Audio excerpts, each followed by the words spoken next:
putting crisis management into action. We've got we've got 5 tips to help keep you focused when you put your crisis plan into action. Number 1, practice the plan.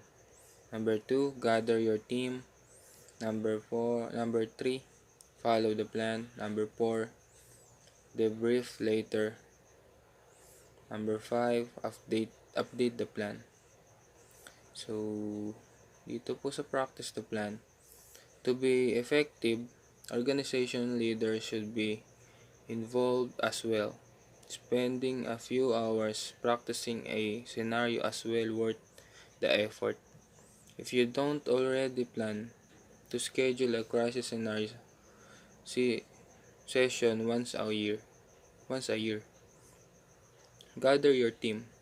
When a crisis hits, the first step should be to gather your crisis leadership team. This team should be outlined in the crisis communication plan and can be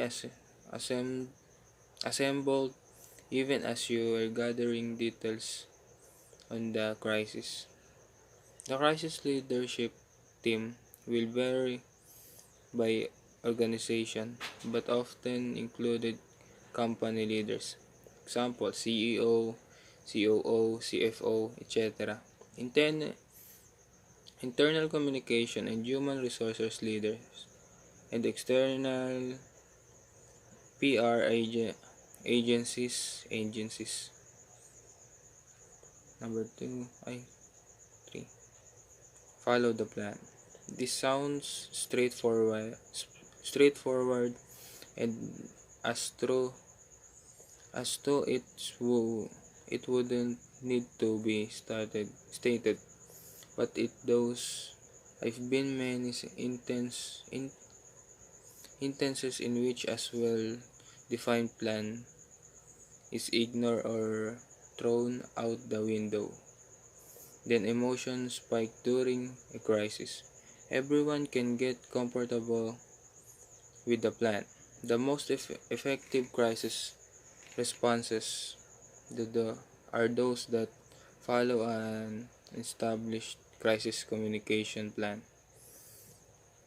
Next is debrief later. Summarizes will be long time frames, and for those cases, organize the debrief after an initial crisis event. This is the ideal time, not during the crisis, to review the plan's effectiveness. What worked? What didn't? Have an open conversation and solicit constructive feedback. Last is update the plan. Again, this seems self-evident, but you'd be surprised how many people forget this step.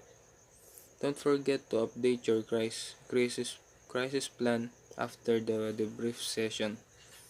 Share the revised plan with an organization's leadership. Once the reverse plan is approved by key leaders, share the new version and replace any old version. Finally, keep the most recent version of the plan easily accessible to ensure no confusion.